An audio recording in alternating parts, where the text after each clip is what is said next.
کسی دعا کو لگاتار پڑھنے سے کیا خواتین پر جنات آ جاتے ہیں؟ ساڑی میں نماز پڑھنے کا کیا حکم ہے؟ اسلام میں مورتی یعنی مجسمہ بنانا صحیح ہے یا نہیں، اس کے سلسلے سے فقہا کیا فرماتے ہیں؟ ان سوالات کے جوابات کو جانتے ہیں اس ویڈیو میں۔ یوٹیوب انالیٹکس کے مطابق ہمارے ویورز میں سے 76% لوگوں نے ہمارے چینل کو سبسکرائب نہیں کیا ہے اور صرف 25% سبسکرائبرز نے ہی بیل آئیکن کو پریس کیا ہے۔ ہم تمام ویورز سے درخواست کرتے ہیں کہ ہمارے چینل کو سبسکرائب کریں اور بیل آئیکن کو پریس کریں تاکہ ہماری لیٹسٹ ویڈیوز آپ تک پہنچ سکیں۔ بسم اللہ الرحمن الرحیم، اللہم صلی علی محمد وآل محمد وعجل فرجہم۔ ناظرین کرام السلام علیکم۔ ناظرین، امید کرتے ہیں کہ آپ بخیر و عافیت ہوں گے اور ہمیشہ دعا گو ہیں کہ آپ خیر و عافیت کے ساتھ اپنی زندگی کے ہر مرحلے میں کامیابی کی طرف بڑھتے رہیں۔ آئیں چلتے ہیں اپنے پروگرام کو شروع کرتے ہیں 8ویں امام علی رضا علیہ الصلوۃ والسلام کی ایک نورانی حدیث کے ذریعے سے۔ ایاکم وسوء الخلق فإن سیء الخلق فی النار لا محالہ۔ بد اخلاقی سے بچو کیونکہ بد اخلاق انسان ضرور جہنم میں جائے۔ امام کی اسی نورانی حدیث کے ساتھ چلتے ہیں اپنے پہلے سوال کی طرف۔ پہلا سوال یہ کیا گیا ہے کہ میرے یہاں یہ بات بہت مشہور ہے کہ کسی بھی دعا یا زیارت کو لگاتار پڑھو تو اس کے موکل یعنی جنات آپ کے اوپر آ جائیں گے، تو کچھ دن پڑھ کر پھر چھوڑ دیں، کیا ایسا کرنا صحیح ہے؟ یہ بات صحیح ہے، ہم لوگ کیا کریں؟ آئیں جواب مولانا کی زبانی سنتے ہیں۔ سب سے پہلی بات تو یہ ہے کہ ہم سوال کرنے والے کا شکریہ ادا کریں کہ اس نے ایک بات سنی اور اس سننے کی بنیاد پر اس کے ذہن میں کچھ شک و شبہ ایجاد ہوا، جس کی بنیاد پر اس نے سوال پوچھا۔ یہ اپنے تمام سننے والوں سامعین کے لیے بھی یہ بات کہہ رہا ہوں کہ بہت اچھی چیز ہے اگر کبھی ذہن میں کوئی سوال آئے، کوئی بات اس طرح کے انسان سنے تو اس کے پہلے کہ اس کے اوپر عمل کرے اس چیز کو کلیئر کر لے، واقعاً ایسا ہے یا نہیں۔ دیکھیے، دعا اور زیارت یہ دونوں وہ چیزیں ہیں جو ہمیں اللہ سے نزدیک کرتی ہیں، تقرب الہی کا سبب بنتی ہیں، چاہے دعا ہو یا زیارت ہو۔ اس کے آداب ہیں، طریقے بیان کیے گئے ہیں، فرصت نہیں ہے کہ بہت ڈیٹیل میں ان چیزوں کو بیان کیے جائے، لیکن سوال میں جو چیز پوچھی گئی ہے، یہ بات ہمیشہ یاد رکھیے کہ ضروری نہیں ہے کہ ہر سنی ہوئی چیز صحیح ہو یا ہر وہ چیز جو سماج اور معاشرے میں مشہور ہے وہ حقیقت پہ مبنی ہو، یعنی اس کا وہ صحیح مانی جائے اور صحیح ہوتی ہو، ایسا واقعا کچھ ہے؟ ایسا کچھ نہیں۔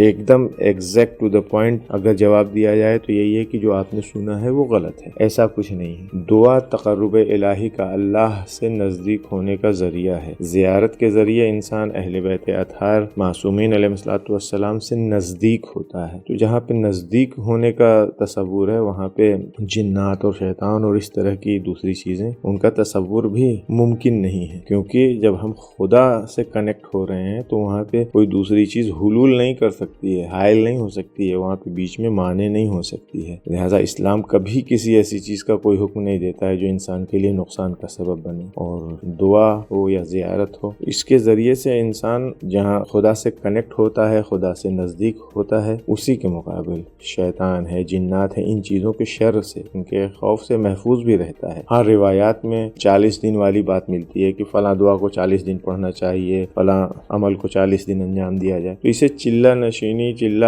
کہتے ہیں 40 دن لگاتار پڑھنے کے لیے۔ اس کی روایات میں بعض جگہ تاکید ملتی ہے، البتہ یہ اس کی عظمت کے لیے ہے، اس کا یہ مطلب نہیں کہ 40 دن کے بعد 41ویں دن آدمی نہ پڑھے، نہیں، خاص موارد میں، خاص مسائل میں تاکید کی گئی ہے کہ اس عمل کو 40 دن انجام دیں، اس دعا کو 40 دن پڑھیں۔ اس کی اہمیت کی بنیاد کے اوپر ہے، اس کے فائدے کی بنیاد کے اوپر ہے یہ 40 دن۔ تو امید یہ ہے کہ واضح ہو گئی ہوگی بات، اور یہ ہمیشہ یاد رکھیے کہ لگاتار دعا پڑھنے سے نہ جنات پکڑ لیتا ہے، نہ شیطان نازل ہو جاتا ہے، کچھ بھی نہیں ہوتا، بلکہ اور نہ کوئی موکل، کوئی کسی کا دعا اور زیارت میں کوئی موکل ہوتا ہے۔ لہذا یہ سب صرف باتیں ہیں، اور بہت معذرت کے ساتھ یہ تقریباً لال کتاب کی بات ہے یا جہالت اور نادانی کی بنیاد کے اوپر اس طرح کی باتیں لوگ کہتے ہیں، کیونکہ ان کو نہ دعا کی حقیقت معلوم ہے اور نہ ہی زیارت۔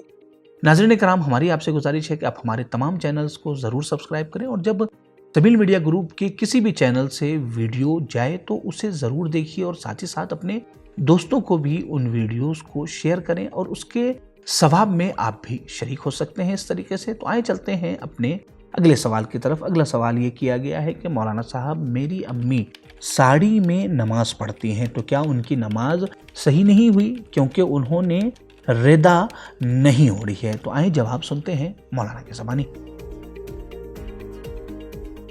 بسم اللہ الرحمن الرحیم، اللہم صلی علی محمد وعلی محمد وعجل فرجہم۔ نماز میں عورتوں کے لیے واجب ہے کہ وہ اپنے پورے بدن کو چھپائیں۔ صرف 3 حصے کھلے رہ سکتے ہیں جب وہ اکیلے میں یا محرم کے درمیان میں نماز پڑھ رہی ہوں۔ پہلی چیز کیا ہے؟ وہ چہرہ ہے، جتنا وضو میں دھویا جاتا ہے، یعنی جب آپ ایک ہاتھ سے وضو یا چہرے پر ہاتھ سے پانی ڈالتے ہیں، وہ جو ایک حصہ ہے چہرے کا اتنا حصہ کھلا رہ سکتا ہے۔ اور دوسری چیز، ہاتھ کلائی سے انگلیوں تک جو ہاتھ ہوتا ہے وہ حصہ کھلا رہ سکتا ہے۔ اور تیسرا، جو پیر میں اینکل ہوتا ہے ٹخنے، اس سے نیچے والا حصہ جہاں پر آپ مسح کرتے ہیں وہ حصہ کھلا رہ سکتا ہے۔ یہ بھی تب کھلا رہ سکتا ہے کہ جب آپ محرم کے سامنے نماز پڑھ رہے ہوں۔ ہاں، اگر کوئی نا محرم ہے تو پیر کو بھی چھپانا واجب ہوگا۔ تو اب اس قانون سے آپ کا جواب واضح ہو گیا ہوگا کہ اگر ساڑی اس طریقے سے پہنی گئی ہے کہ کوئی حصہ بدن کا ظاہر نہیں ہوگا، نماز میں تو نماز صحیح ہے، لیکن عام طور سے جو ساڑی پہنی جاتی ہے خواتین گھروں میں پہنتی ہیں، اس میں کیونکہ بدن کے حصے کھلے ہوتے ہیں، ہاتھ کھلا ہوتا ہے، پھر نماز صحیح نہیں ہوگی۔ پروردگار ہمیں بہترین بندگی اور عبادت کی توفیق عطا فرمائے۔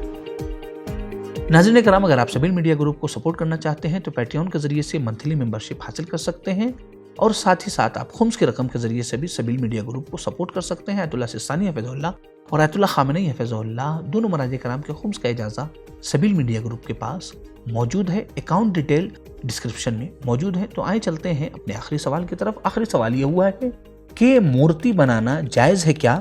ایران عراق میں بنتی ہے لیڈرز کی، تو کیا ایسا ہے کہیں پر کہ پرستش نہ کی جائے تو ایسا کرنا جائز ہو جائے؟ آئے جواب مولانا کی زبانی سنتے ہیں۔ بسم اللہ الرحمن الرحیم۔ اس مسئلے میں آیت اللہ سستانی حافظ اللہ کا فتویٰ یہ ہے کہ کسی بھی جاندار کا مجسمہ بنانا احتیاط واجب کی بنا پر جائز نہیں ہے اور حرام ہے، اور اگر یہ مجسمہ بنانا برائی کے عام ہونے کا سبب بنے، مثال کے طور پہ اس سے جذبات بھڑکنے لگے یا فحشا کے عام ہونے کا سبب بنے، تو پھر اس وقت یہ فتوے کا حکم اختیار کر لے گا، اور یہاں پہ وہ براہ راست حرمت کا فتویٰ دیتے ہیں، یعنی یہ کام جو ہے مجسمہ بنانا اس وقت حرام ہو جائے گا۔ حتیٰ آیت اللہ سستانی کے نزدیک کپڑے کی گڑیا بنانا یا ٹیڈی بیئر بنانا بھی احتیاط واجب کے بنا پر جائز نہیں ہے۔ ہاں، اسکیچ بنانا یا پینٹنگ کرنا وہ کام جائز ہے۔ وہیں دوسری طرف آیت اللہ خامنئی حفظ اللہ کے فتوے کے مطابق مجسمہ سازی حرام نہیں ہے۔ ہاں، اگر کسی اور دین کے بڑھاوے کا سبب بن رہا ہو، کسی اور دین کی پروموشن کا سبب بن رہا ہو، تو پھر یہ کام حرام ہے۔ ایک اہم نقطے کی طرف توجہ ضروری ہے کہ آیت اللہ سستانی حفظ اللہ کا فتویٰ احتیاط واجب کی بنیاد پر ہے۔ اس میں آپ مقلدین کسی اور مرجع وقت جیسے آیت اللہ خامنئی کی طرف رجوع کر سکتے ہیں۔ والسلام علیکم ورحمۃ اللہ۔ لڑکیاں کتنے میک اپ کے ساتھ لڑکوں کے سامنے جا سکتی ہیں؟ حد ترخص کیا ہے اور اسے آج انڈیا میں ہم کس طریقے سے سمجھیں؟ امر بالمعروف اور نہی عن المنکر واجب ہے، لیکن اگر شرم آئے تو اس صورت میں ہماری ذمہ داری کیا ہے؟ آئیں ان سوالات کے جوابات کو اس ویڈیو میں جاننے کی کوشش کرتے ہیں۔